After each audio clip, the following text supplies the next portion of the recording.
Welcome to the F1 Debate Show. We talk about Kevin Magnussen driving for Haas F1 for next season. We talk about Esteban Ocon driving for Force India. We talk about Formula One's potential live stream website. And we talk about Lance Stroll at Williams for next season, along with our first guest on the F1 Debate Show, Raz on F1.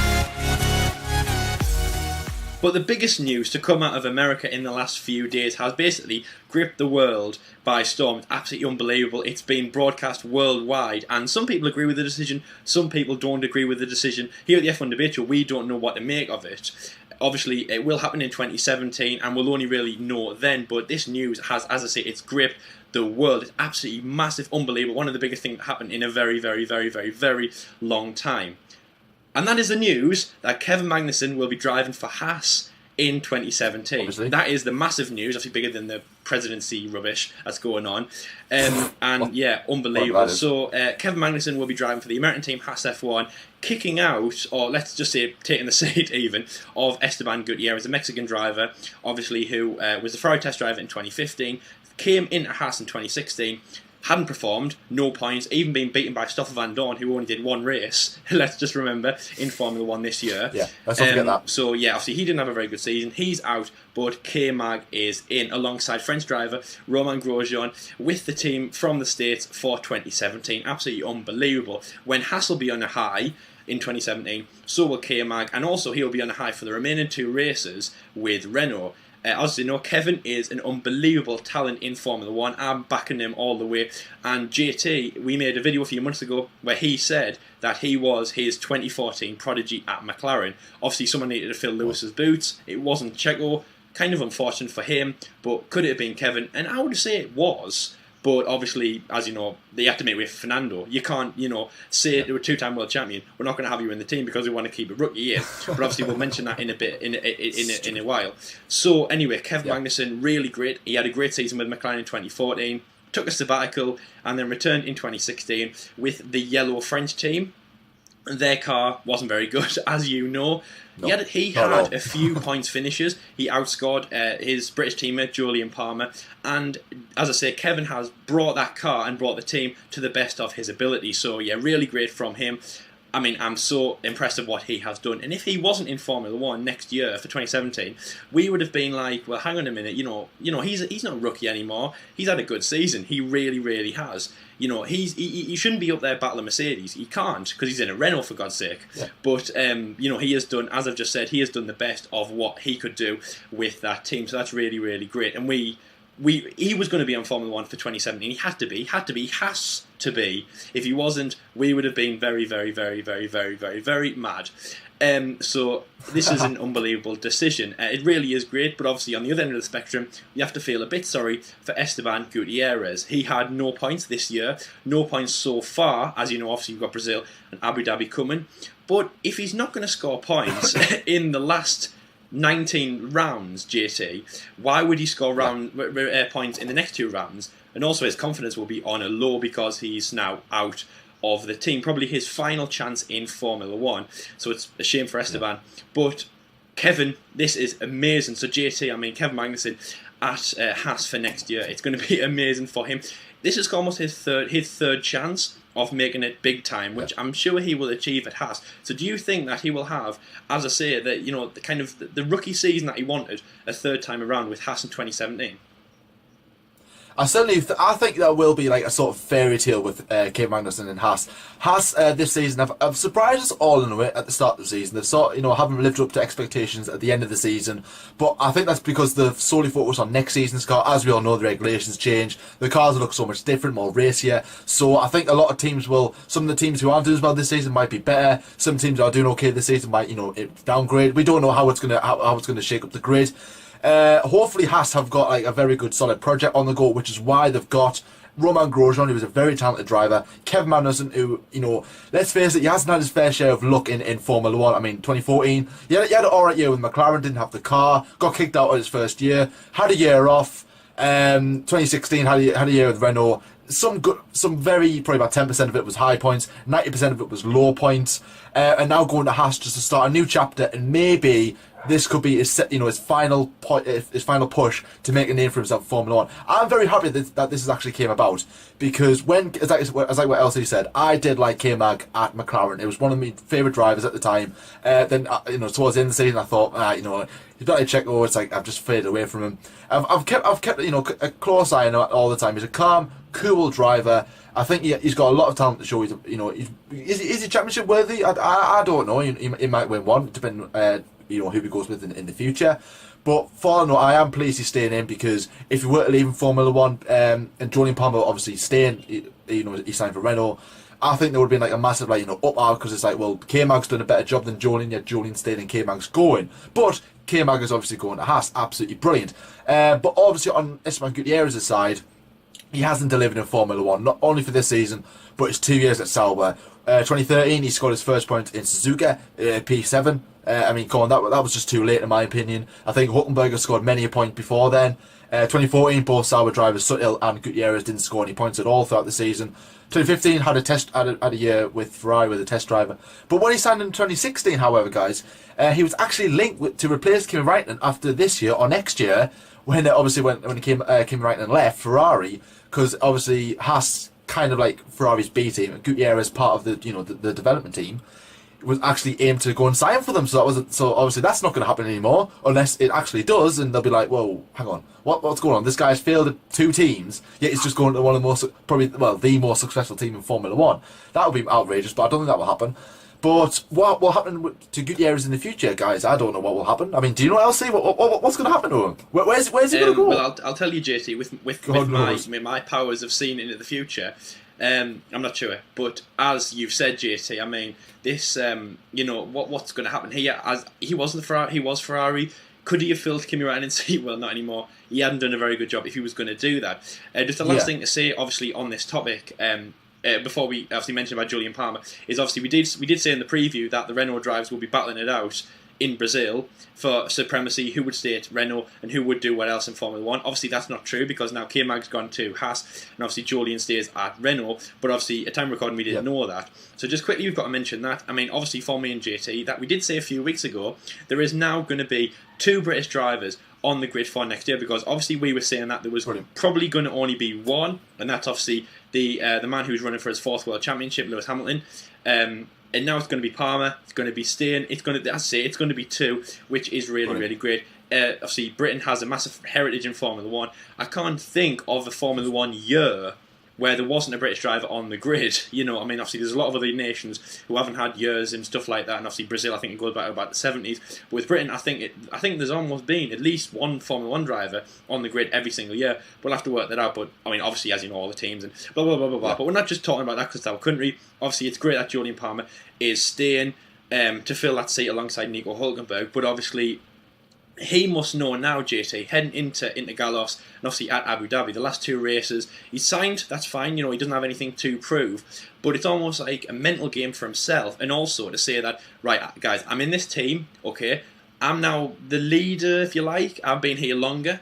It's a bit like what Nico thought when obviously Lewis came into the team. He thought, right, I've been here longer, I've already been here a season, I know everybody. Yeah. Okay, what's going to happen is in these next 2 races, okay, no distractions whatsoever, I'm going to perform like hell, I'm going to score points, and then basically when my new teammate comes in next year, Nico Hülkenberg, I'm going to stamp my foot down and go, right, this is my team, we're going to do it my way. And obviously that's what Rosberg tried to do when Hamilton came in 2013, and it kind of worked, but obviously not really, because then Hamilton, as you know, grew to number 1 driver, championship, and as you know what's happening now. But do you think Palmer will be doing that? Do you think he will want to stamp his foot down the next 2 races and all that? And as I say, when Hülkenberg rocks up with his backpack over his shoulder into France and goes, right guys, I'm here for winter testing, or sorry, should I say he rocks up to Barcelona and goes, right, I'm here for winter testing, and then Julian Palmer with a heavy foot stamps it down and goes, right Nico, stop talk, shut up for a minute, shut up. This is my... No, mate. This is my team. This is my team. If that's your... This is not your team. This is my team. This is Julian Palmer land right here. And if you don't like it, you can go back to Germany. Do you think that's what he's going to do? So these next 2 races, do you think that's what he's doing? I mean, maybe not the stamping foot down and telling him to shut up. But, do you think he's going to be, trying to prove the point that he should be number 1 driver for next year? Yes, he should be because, well, as I said, he should be now the number one driver. Obviously, it depends how they deliver. Then again, they could be on equal terms because they know how talented Nico Hulkenberg is. But realistically, Julian Palmer should be number one. And yes, he should be delivering because, and he should be thinking and showing Renault that they have made the right decision and just showing that it's like yes, I've only scored 1 point in this season, but I can provide more. If you provide me the car, I can provide you the results. That's how it's going to work. And same again with Nico Hulkenberg. And also, guys, it's another British-German partnership. So let's see how this one pans out. Let's hope it's just as exciting as the main one. But from one Esteban, in a way, to another. Esteban Ocon, currently at Manor, has now signed for Force India, replacing Nico Hulkenberg, who's gone to Renault, who's replacing Ken Magnussen, who's going to Haas, replacing Esteban Gutierrez, who's going God knows elsewhere. So it's really confusing, guys, as to what is going on right now. So yes, Esteban Ocon, heavily linked with this seat. There was loads of names thrown into the hat. Esteban Ocon, pretty much, he got his name picked out right, and the winner is Esteban Ocon. You are today's winner. Come and pick your seat. The best thing about it though, he hasn't just signed a 1 year deal. He signed a multi-year contract up until 2008. Well, 2 year contract. Let's say it says multi-contract on the news article, but really it's a 2 year contract. And also, just quickly, guys, he hasn't even driven for Force India, and he's already linked with a Mercedes drive for 2018. Because as we all know, Hamilton and Rosberg's contracts run out in 2018. Esteban Ocon's contract doesn't run out until 2018 for Force India.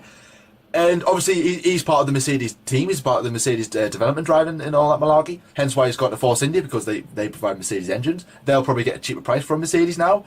And he's linked to replace one of them. So it's like, hang on, you went from like GP2 this season to Manor, Force India. Now you're linked with Mercedes straight away in the space of like 6 months. What the hell? But I am super excited about this kid. I mean, I knew his name from when he was in GP2 and GP3 and all that on the lower ranks. But I wasn't fully aware as to how good he was. He came into Formula 1. No retirement so far, guys. Up to, obviously, I don't know how the Brazilian Grand Prix will go, or Abu Dhabi. But no retirement so far in a car that, that isn't really that good. So that's good. Heavily linked with the World Championship move. Heavily linked with loads and loads of things. So, and to have a chance to Force India, who have had a very good season this season, guys, I think this guy will provide. And I'm super excited as to what he can offer Force India. Going alongside Sergio Perez, again, another talented driver who's just showing his talent in Formula 1. Should be at a bigger team, but hasn't had the chance. Now he's alongside Esteban Ocon. Let's see how this partnership will work, Elsie. I think we are in for something really exciting. Esteban Ocon has already said that he's very excited and happy about this opportunity. And I mean, yes, there's nothing much else to say about this apart from he is joining Force India. It was kind of expecting in a way towards the end, where it was like Esteban Ocon heavily linked with this. I think it was about the American Grand Prix. It was everyone was going on about it, saying he's going to have talks with them and everything, advanced talks. People were saying, well, no, he might stay at Manor. No, he might go to Renault. He might go off to Mercedes development driver. Really, God knows. But I am happy he has got to Force India. I'm happy that another rookie, LC, is staying in Formula 1. Another guy who does bring some money. Let's not forget that, guys. Money is always important. But yes, I am super excited, as I've already said, about Esteban Ocon. So, Elsie, Esteban Ocon, or Ocon, as however you want to pronounce it, going to Force India. I think this is going to be the start of a wonderful career for Esteban Ocon. 20 years old, reasonable age, same age as me. Me in a few weeks, you in a few months. So again, this is like thank God someone's older that's in Formula 1 still. But what do you think Esteban Ocon can provide for Force India, and is this a good move, Elsie?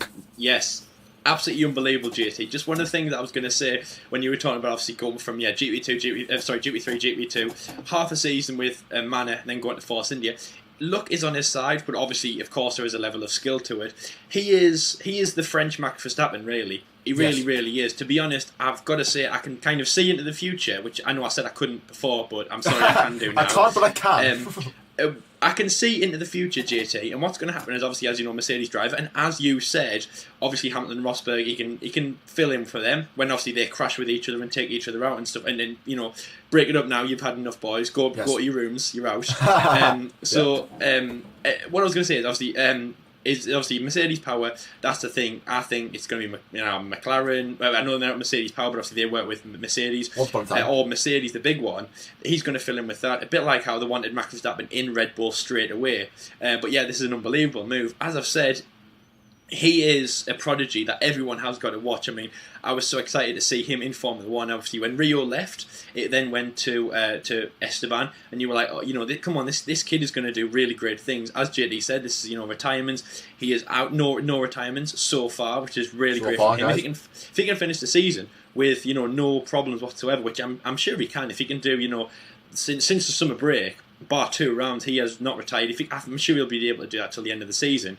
Yeah. But unbelievable from him, absolutely unbelievable. Such a strong driver, and also as well, I don't know. This is a very strange thing, but as you know, height and weight. He is the tallest driver in Formula One. He's also the heaviest driver in Formula One. So technically, in the car, that's a disadvantage. That's why I can never be a Formula One driver, because I'm almost 6'5" and very heavy. I'm not telling you that on camera, but but he is one of the biggest, and I think it was around Malaysia time. Martin Brundle was actually talking on the camera about that, about stuff like, obviously if you're tall, the airflow, obviously of course because you're tall, you wear the car down, obviously it's body weight and blah blah blah blah.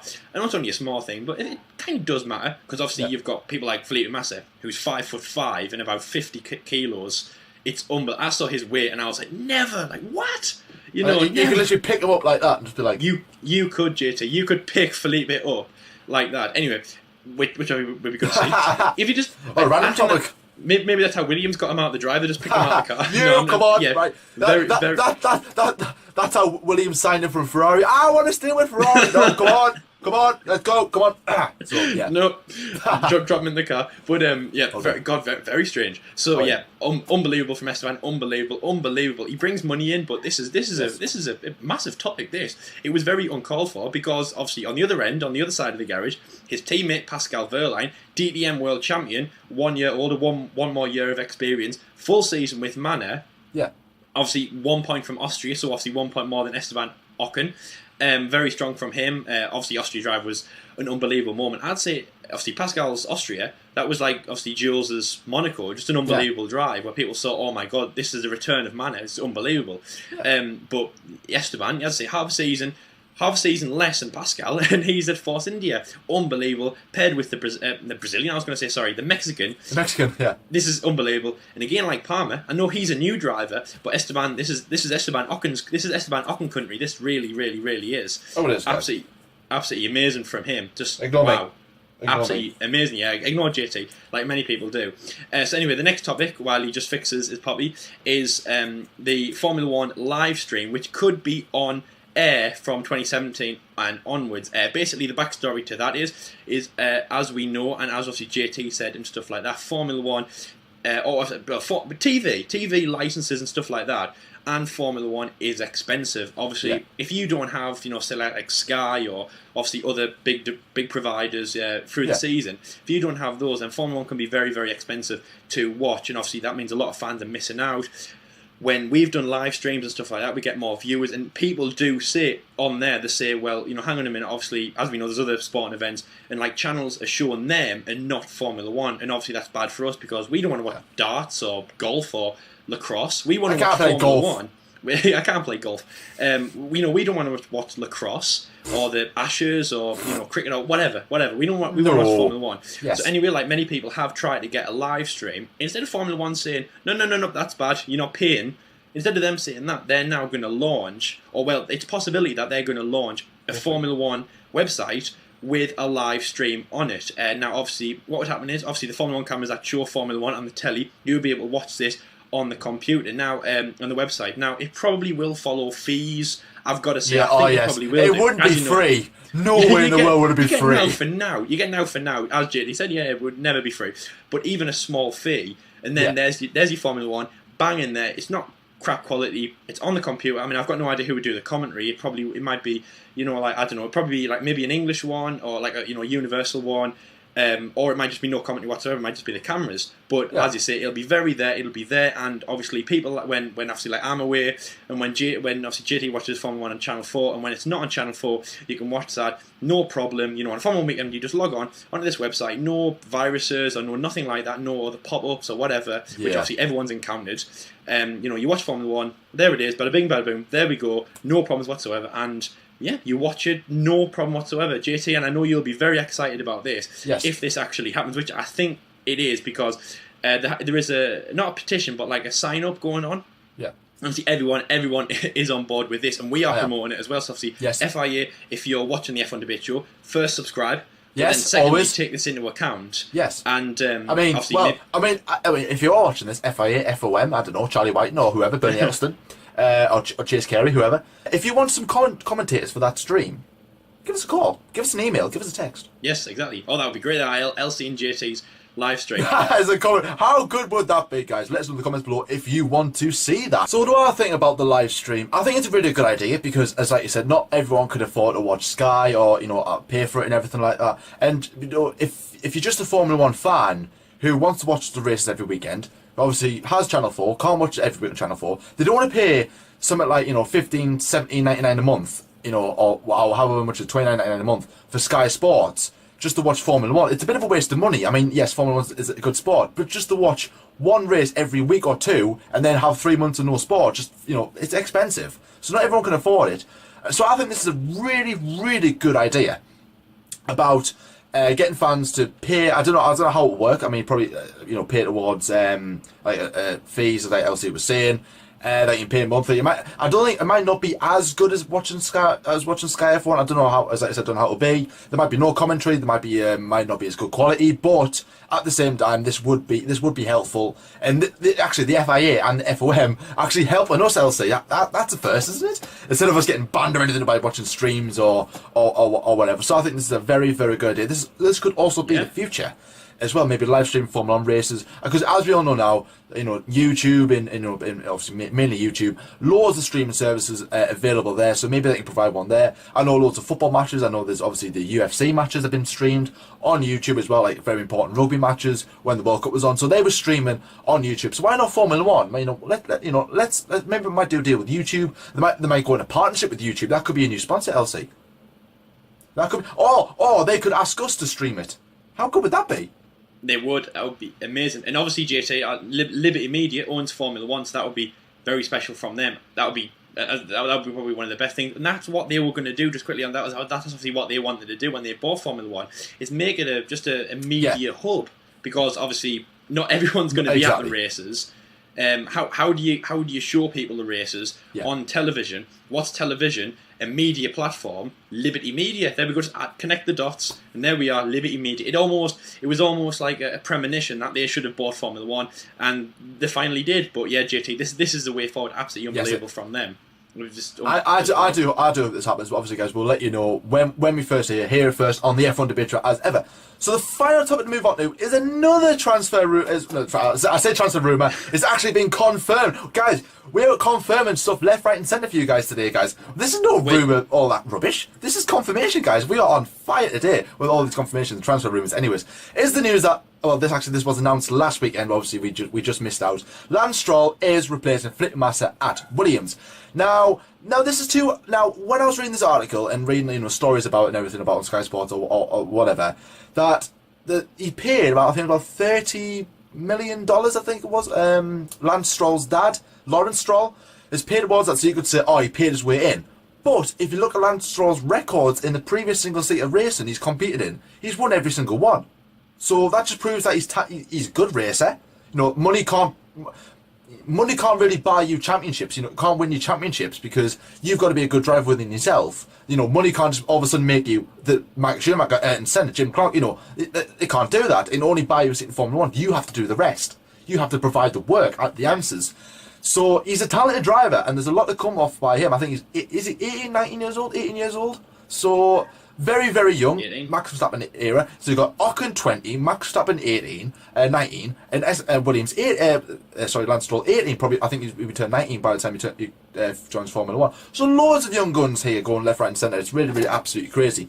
So I approved. I am happy with Lance Stroll coming to Formula 1 with Williams as well. A team this season who haven't delivered at all. Next season, as we all know by now, guys, new parts, new everything. Regulations have changed. Let's see if Williams can go back to the glory days with Valtteri Bottas, who's staying for another year. Lance Stroll, who signed a 1-year contract with Williams. Let's see what these guys can do. Experienced Valtteri Bottas hasn't won a Grand Prix. I think I was reading something just before about how he's not happy with his points he's got without winning a race. I think he wasn't happy with that. I think he's got the most points in Formula 1 without actually winning a race, so he doesn't like that, so he obviously wants to change that. Lance Stroll wants to make an impact straight away. He wants to come in Formula 1 and go, right, I'm in Australia, nice and sunny, lovely car, I'm going to drive, I'm going to win this Grand Prix, and just pretty say, like, Formula 1, it's easy, come on, guys. Completed, mate. F1 2017, completed it, mate. Exactly, LC. Took the words right out of my mouth. So, 18 years old, LC, younger than us, unfortunately.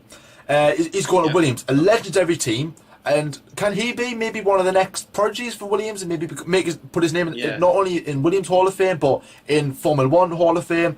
Or do you think it's going to be a massive flop? What do you think? What do you think will happen with Lance Stroll? He'll flop more than a flip-flop. No, I didn't think that.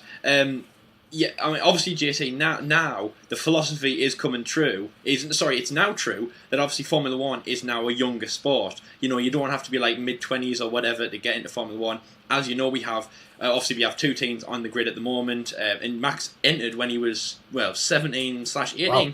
Obviously, as you know, with Toro Rosso, unbelievable, 18 years old, younger than the F1 debate show. Oh my God. Didn't think I'd be saying that for many, many, many years until I say, okay, look, there's a Formula 1 driver younger than me, younger than us. But obviously, at least I'm younger than JT. So, unbelievable from him. The fact that his money's been brought into it. I mean, yes, obviously Williams, they'll like the money. The money will help them going forward in 2017 as they improve the cars. And obviously, as you know, because the regulations change massively for next year, cars get all the different things change. The height, the weight, the dynamics, the engine power, blah blah blah, all change. So it's just interesting to see what they'll do with that money. I mean, obviously, it does help if you have a very rich daddy like Lance does. But obviously, winning the World Championship in Formula 3 definitely helps him. Unbelievable from that. He's an unbelievable talent. A bit like Pascal Wehrlein, obviously, he comes into Formula 1 very young as a world champion. Unbelievable from that. But this massive, massive topic, obviously, is it money that's brought Lance in, or is it obviously his skill of being a world champion?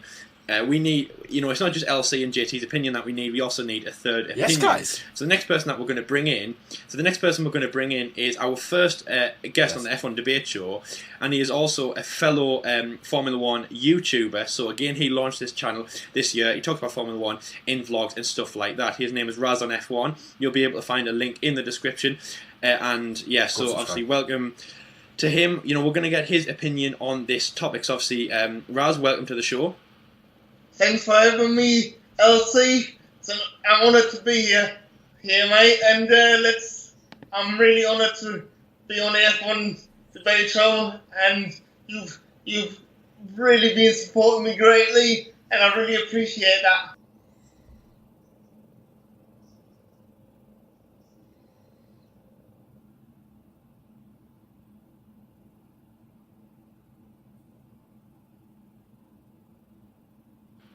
Yes, thank you. So the next topic, so the opinion that we're going to get off you was obviously Lance Stroll. So he has been paid into Formula 1 with his money. So is it the money that's won him the seat, obviously replacing Felipe Massa alongside Valtteri Bottas? Is it the money that's won him the seat, or is it his skill of being the world champion?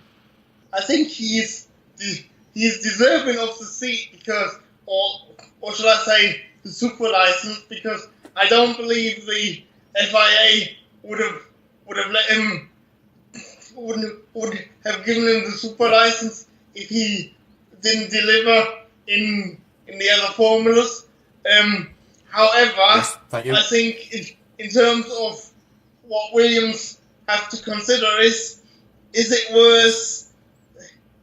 worth getting the $30 million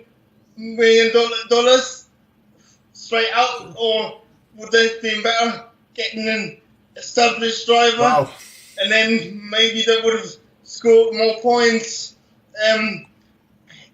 during throughout the season? So it's a bit of a tough one. It's a bit of a tough decision to make for Williams, but I would have gone with the established driver, to be honest with you. I think everybody, if he's good enough if he's won the championship, which he obviously has, then I think he should get a crack to get the seat. But would Williams have employed him if he came with no money. Yeah, exactly. Money is important in Formula One, isn't it? So a team like Williams will need that money. Yeah, but I was surprised, to be honest with you, because I would have thought that Williams didn't really, they don't really need that money, I think. Whereas Manor, it seemed like Manor obviously is more, is probably more inclined, would be more inclined to, and needing of the money than Williams do. You know, I don't think they necessarily need the money as much as the men do. Yes, I would have had a lot more respect for him if he did that, because that would have been a better move for him, I do believe, because at the way it is at the minute, he's everybody knows why he got the seat. You know, I'm not questioning his talent, but you know, he in my opinion, he should have gone to Manor, helped him out with the money, and then you know, and then maybe gone to Williams a bit later. Because from what I know, from what I gather, he used to be in the junior program for Ferrari. So he obviously must have the talent. But my question is, why didn't Ferrari keep him in that program? You know what I mean? I believe that he would have gone to Haas, but I think he could have done it without the money. Yeah, you know, because of what Gene Haas is. You know, he's a multi-millionaire himself, and I don't think he would have necessarily wanted the money or even expected him to play. Anyway, guys, so thank you very much for watching the F1 Debate Show alongside our first guest on the F1 Debate Show. So if you want to be a guest, like how we said in, I think it was a debate show, I think it was 29, episode 29, we said, if you want to be a guest, message the channel, obviously on Facebook, on Twitter, and obviously on YouTube and all that social media platforms. If you want to be a guest, just tell us who you are, where you're from, and stuff like that, why you like Formula 1. And if you want to bring a topic to the table, much like obviously Raz, he put through a lot of topics that we could have discussed, and obviously he was very behind the lance one. So if you want to bring a topic forward, that would be great. And obviously me and JT would love you to be on the F1 Debate Show, because obviously Raz, well done for being the first guest, and we want many more. Possibly not this season, but obviously moving forward in the 2017 season, where hopefully we will grow even more. Hashtag forever growing. Yeah, so obviously we'd love a second guest and so forth. So obviously thank you very much for watching the F1 Debate Show. Obviously enjoy the Brazilian Grand Prix, the penultimate round. Oh my god. And we will see you. I mean, that is wow, absolutely wow. That means we only have we have 2 F1 Debate Shows left for the rest of the season, but we have one in weekend F1 Debate Show, if that makes sense. So yeah, wow, absolutely wow. So enjoy the Brazilian Grand Prix, and we will see you in the next video. Bye guys. See you later, guys.